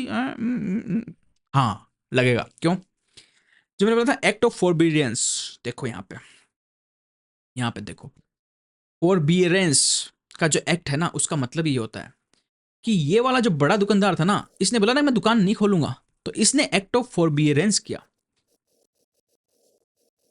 फोरबियरेंस का मतलब कि भाई मैं, हाँ मैं सहन कर रहा हूं, मैं तेरी बात मान रहा हूं, और मैं नहीं खोलूंगा। तू जो चाहता है ना नहीं करना, मैं वो नहीं करूंगा। लेकिन मैं तेरे को ये सर्विस दे रहा हूं, अब ये सर्विस बन गई। मैं तेरे को ये सर्विस दे रहा हूं कि मैं दुकान नहीं खोलूंगा, ये मेरी तेरे को सर्विस है ना। क्योंकि अगर मैंने दुकान खोली तो तेरे तो एल लग जाने हैं, ठीक है। टन तो मैं दुकान नहीं खोल के तुझे एक सर्विस दे रहा हूँ, एक टाइप से, है ना। जीएसटी वाले ये मानते हैं कि ये एक टाइप से इसको सर्विस दे रहा है, और इस सर्विस के बदले ये इसको पैसे दे रहा है। ये जो 40% देने का इसने डन किया ना डील, ये इस सर्विस के बदले दे रहा है कि ये यहाँ पे दुकान नहीं खोलेगा। तो ये सर्विस, ये दुकान नहीं खोलना एक्ट ऑफ फोरबियरेंस है, और उस एक्ट ऑफ फोरबियरेंस के लिए भी अगर पेमेंट करोगे तो उस पर जीएसटी लगेगा।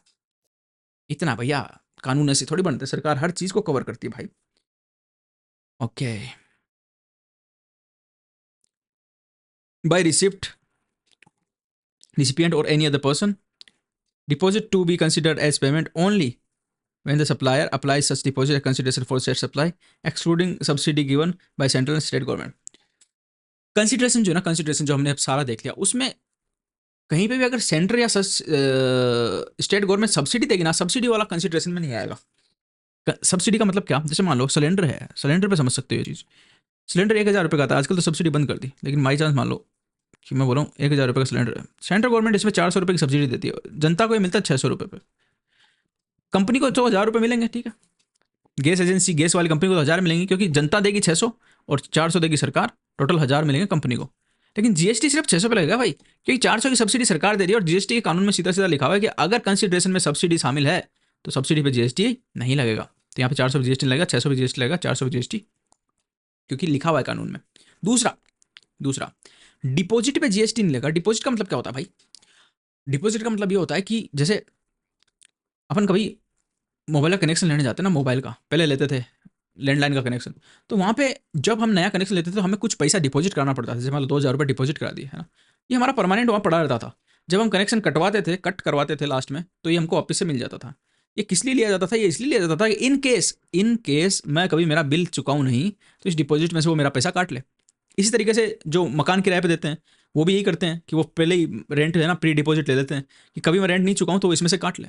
तो इस पे जीएसटी नहीं लगता है नॉर्मली। नॉर्मली डिपॉजिट पे जीएसटी नहीं लगता है। कब तक? जब तक कि उसको एडजस्ट नहीं किया जाए, या तो मोबाइल के बिल में से या फिर मकान के किराए में से। अगर वो एडजस्ट हो गया उसमें से, तो फिर जीएसटी लग जाएगा। अगर वो पड़ा है यूं ही काम में नहीं लिया जा रहा, तो उस पर जीएसटी नहीं लगेगा। This is what they said.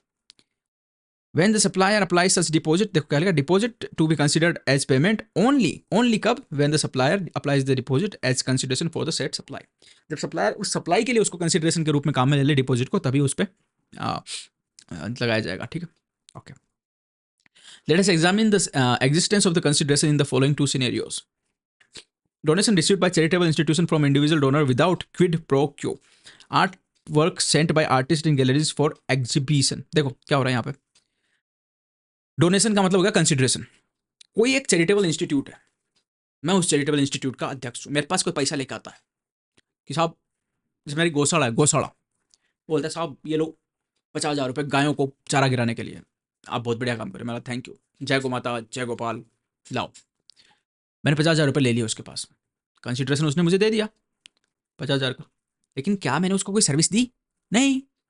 Without any Kwid pro क्यो। क्विड प्रो क्यो का मतलब क्या होता है कि मैंने तुम्हारे लिए कुछ किया और साथ में तुमने भी मेरे लिए कुछ किया, कुछ तुम करो कुछ हम करें, इसको बोलते क्विड प्रो क्यो। क्या होता है अभी समझाऊंगा, लेकिन अभी समझो 50,000 उसने मुझे दिए, देके चला गया वो, और मैंने उसको कुछ नहीं दिया, तो यहाँ पे जीएसटी लगेगा क्या? नहीं लगेगा भाई, जीएसटी नहीं लगेगा। क्यों? क्योंकि उस व्यक्ति ने इन the course of furtherance of business ये काम नहीं किया था, है ना। कंसिडरेशन तो आया, लेकिन सप्लाई किसी चीज की हुई नहीं, सप्लाई किसी चीज की नहीं हुई, नहीं सर्विस की, नहीं गुड्स की, और नो सप्लाई नो जीएसटी, तो यहाँ पे जीएसटी नहीं लगेगा। दूसरा, art work sent by artist to gallery for exhibition, यानी किसी आर्टिस्ट की कोई पेंटिंग थी, उसने अपने घर से पेंटिंग्स को निकाला, और एक गैलरी थी, कोई बिल्डिंग थी जहाँ पे एग्जीबिशन यानी कि प्रदर्शनी लग रही थी, वहाँ पे भेजी, उसकी पेंटिंग वहाँ टांग दी गई, आए हुए लोगों ने उसकी पेंटिंग देखी, फिर उसकी पेंटिंग वापस घर पे भेज दी गई। तो यहाँ पे भाई पेंटिंग जो है वो गुड्स तो है, पेंटिंग गुड्स है ना, है भाई, बिल्कुल है गुड्स, पकड़ सकते पेंटिंग को, देख सकते हैं। वो गुड्स एक जगह से दूसरी जगह गया, हाँ बिल्कुल गया भाई, वहाँ लोगों ने देखा उसे, हाँ वापस आ गया, हाँ, तो क्या इस पर जीएसटी लगेगा? नहीं लगेगा। क्यों? क्योंकि यहाँ पे कंसिडरेशन नहीं है, कंसिडरेशन नहीं है। अब यहाँ पे देखो, पहले वाले में जो डोनेशन दिया था गौशाला को, क्विड प्रो क्यो, ये क्या होता है समझना, गौशाला के नाम से समझ सकते हो तुम। ये है मेरी गौशाला, ये है मेरी गौशाला, जो कि बहुत फेमस गौशाला है ना, बहुत सारे लोग आते हैं यहाँ पे गायों को चारा खिलाने के लिए, और हर गोपाष्टमी को, श्री कृष्ण जन्माष्टमी को सब आते हैं। और इस भाई ने मेरे को पैसे दिए, ये था एक बिजनेसमैन, 50,000 रुपए दिए मुझे, 50,000 रुपये देके चला गया। अगर चला गया बिना कुछ लिए तब तो नो जीएसटी, लेकिन इसने मुझे बोला भाई तुमको 50,000 रुपये मैं देता हूँ, ओके, लेकिन लेकिन लेकिन लेकिन लेकिन मेरे प्यारे भाई बना, आप अपनी गौशाला के जो टिन के शेड है जिसके नीचे आप गाय को बांधते हो, है ना, उस टिन के शेड के ऊपर यहाँ पे एक बोर्ड लगाओगे, और इस पे लिखोगे, बिजनेसमैन की कंपनी का नाम था, क्या नाम था बिजनेसमैन की कंपनी का नाम था, यो, यहाँ पे लिखोगे यो लिमिटेड द्वारा सप्रेम भेंट, है ना, यो लिमिटेड द्वारा सप्रेम भेंट। अब भैया अगर ऐसा तुमने लिख दिया, ऐसा तुमने लिखवा दिया, तो यहाँ पे क्विड प्रो क्यों हो गया? क्या हो गया कि तुमने अपनी कंपनी का नाम लिखवाया, बोले इसने दिया है, तो यहाँ पे तुम एडवर्टाइजमेंट करने लगे भाई अपनी कंपनी का, यानी तुमने जो ये 50,000 रुपये दिए, इसके बदले तुम्हें मिला एडवर्टाइजमेंट। यानी यहाँ पे जो भी गायों को खिलाने के लिए आएंगे वो देखेंगे भाई, अच्छा यो लिमिटेड, अच्छा यो लिमिटेड, यो लिमिटेड जो कि वो वाला प्रोडक्ट बनाती है, उसने यहाँ पे गौशाला में पैसा लगाया है, और इतनी अच्छी कंपनी है, चलो उसके जाके हम प्रोडक्ट खरीदते हैं, उसके सामान खरीदते हैं, आपका होगा एडवर्टाइजमेंट, लोग आपके पैसे, आपके प्रोडक्ट खरीदने के लिए उत्सुक होंगे। तो भैया यहाँ पे 50,000 के बदले आपको क्विड प्रो क्यों मिला है? अब आपको भैया जीएसटी जो है वो देना पड़ जाएगा, कि आपकी सप्लाई मान ली जाएगी। अगर कोई क्विड प्रो क्यों नहीं होता, कोई यो लिमिटेड का नाम नहीं लिखता, सिर्फ आप पैसे देके चले जाते, no GST no supply. Pushpa, I hate GST. Donation received by charitable institution from individual donor without quid pro quo. An important feature of the consideration is quid pro quo, something for something. Something for something. Donation received by the charitable organization are treated as consideration only if the there exist quid pro quo, अगर Kwid pro क्यो होगा तभी charitable organisation को मिले हुए पैसे को consideration माना जाएगा. There is an obligation on part of recipient of the donation or gift to do anything, supply of service. मैंने बताया ना वो एडवर्टाइजमेंट जो किया अभी उसने. Generally, institutions such as religious institutions, charitable organizations, schools, hospitals, orphanages, old age homes receives financial help or any other financial support in the form of donation or gift from individual. तो मैंने ये बोला कि भाई अनाथ आश्रमों को, गौशालाओं को, इन सबको जो है डोनेशन मिलता रहता है लोगों से, है ना. In order to express the gratitude towards the such help support the recipient institute place a name plate similar to the acknowledgement in their premises. When the name of the donor is displayed in the recipient's institute premises in such a manner which can be said to be an expression of gratitude and public recognition of the donor's act of philanthropy and is not aimed at giving publicity to the donor in such a manner that it would be advertising or promotion of his business, then it can be said that there is no supply of services. ये बोल रहा है कि भाई उसका नाम लिखा गया लेकिन इस तरीके से नहीं लिखा गया कि वो उसकी कंपनी का, उसके बिजनेस का, उसके प्रोडक्ट का एडवर्टाइजमेंट लगे. जैसे रिलायंस कंपनी है, ठीक है, रिलायंस कंपनी ने कहीं पे डोनेशन दिया और वहां पे लिख दिया कि परम पूज्य पिताजी धीरू भाई अंबानी रिलायंस के फाउंडर की स्मृति में उनके सुपुत्र फलाने फलाने द्वारा ये भेंट की गई. तो ये एक एडवर्टाइजमेंट नहीं माना जाएगा. ये अपने बाप की याद में अंबानी परिवार ने किया. लेकिन वहां पे लिख दिया जाए, कुछ भी दिया गया, उस पर लिखा गया जियो धन धनाधन की ओर से, उसके बाद जियो की फोटो थी, जियो का ट्रेडमार्क दिया गया, है ना, ये भेंट की गई है जियो धन धनाधन और लिख दिया नीचे. तो भाई ये तो सीधा सीधा एडवर्टाइजमेंट है, ये अपने प्रोडक्ट को प्रमोट करना चाहते हैं. तो उस केस में क्विड प्रो क्यो मान लिया जाएगा और वहां पे टैक्सेबल कर दिया जाएगा. In other words there is no obligation quid pro quo on part of recipient of the donation or gift to do anything supply services, therefore there is no GST. तो जो एग्जांपल यहां पे दिया गया है, the example which is given in this book here, there is no quid pro quo, so it is not liable for GST. इस पे GST लगाया नहीं जाएगा. आर्टिस्ट वाला केस देखते हैं.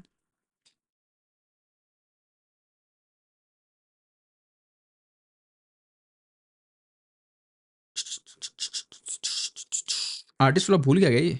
आर्टिस्ट वाले पे भी नहीं लगेगा. ये रहा, art work send to gallery for exhibition not a supply as no consideration flows from gallery to artist. मैंने बताया ना, आर्टिस्ट ने अपनी फोटो को भेजा और वहां पे देखो, यहाँ पे आके फोटो यूं टंग गई, यूं टंग गई. देखो ये टंग रही फोटो है, ये फोटो टंग रही टंग रही टंग रही टंग रही टंग रही, ये फोटो टंग गई. लोगों ने देखा, लोगों को पता चला, अरे भाई ये कितना मस्त आर्टिस्ट है. उस आर्टिस्ट की पब्लिसिटी हुई. लेकिन ना ही तो उस आर्टिस्ट ने इस गैलरी को कुछ दिया पैसा, नो पैसा, और ना इस गैलरी ने आर्टिस्ट को कोई पैसा दिया. ठीक है, कोई पैसा आपस में लेन देन नहीं हुआ. गैलरी ने आने वालों के पास में कुछ लिया होगा, वो गैलरी वाले जाने और ये जाने, है ना, इनका है. लेकिन आर्टिस्ट और गैलरी के बीच में कोई लेन देन नहीं हुआ. आर्टिस्ट को तो बस अपनी फोटो टंगाने से उसकी थोड़ी पब्लिसिटी हो गई, पैसा उसने कुछ नहीं लिया. तो यहाँ पे there is no consideration. Supply तो हुई है, देखो सप्लाई तो हुई है. सप्लाई क्या हुई है, गैलरी थी, जो गैलरी थी उसने आर्टिस्ट को पब्लिसिटी की सर्विस दी ना, कि आर्टिस्ट की फोटो वहाँ टांगी तो लोग आए, उनको पता चला कि भाई ये भी नया नया आर्टिस्ट निकल के आया मार्केट में, तो उसकी पब्लिसिटी तो हुई ना. लेकिन आर्टिस्ट ने गैलरी को उसके लिए कुछ नहीं दिया, ना ही गैलरी ने आर्टिस्ट को फोटो में भेजने के लिए कोई पैसा दिया. तो कंसिडरेशन नहीं था यहाँ पे. और सप्लाई की हमने 3 कंडीशन पढ़ी थी, या तो गुड्स सर्विस होना चाहिए, दूसरा कंसिडरेशन होना चाहिए, तीसरा in course of furtherance of business होना चाहिए. यहाँ पे in course of furtherance of business था, ठीक है, क्योंकि आर्टिस्ट का काम होता है पेंटिंग अपनी दिखाना, पेंटिंग को पॉपुलर बनाना, जिससे वो ज़्यादा से ज़्यादा पैसे कमा सके. तो उसने वहाँ पे गैलरी में इसलिए भेजा था ताकि वो ज़्यादा से ज़्यादा पॉपुलर हो सके. और गैलरी का भी काम यही होता है कि अलग अलग आर्टिस्ट की पेंटिंग लेना, तो वो भी अपने कोर्स फर्दरेंस ऑफ बिजनेस में कर रहे थे. ठीक है, supply of goods and service थी भाई साहब, पेंटिंग भेजी गई थी, गुड्स था, है ना, लेकिन कंसिडरेशन नहीं था. सबसे मेन चीज कंसिडरेशन नहीं था. और तीसरी चीज नहीं थी, तो इसको सप्लाई नहीं माना जाएगा ब्रो, नहीं माना जाएगा. अच्छा, देखो, artist give their work of art to galleries where it is exhibited for supply. However, no consideration flows from the gallery to the artist when the artwork are sent to the galleries for exhibition, and therefore the same is not supply. Okay, okay. अब ये वाला जो ना, supply should be in the course of furtherance of business, this we will read in the next class, because today's class is going to be of 1 hour. So thank you very much for watching the video. यहाँ पे जो लिखा हुआ है उसको दबा के click करके कर सकते हो सब्सक्राइब. और उधर मैं बना रहा हूँ पूरी प्लेलिस्ट, पूरी की पूरी प्लेलिस्ट उधर आएगी, उसमें सारी की सारी जीएसटी वाली वीडियो मिल जाएगी, तो वहाँ से सारी की सारी वीडियोस देख सकते हो. Thank you very much, have a good day.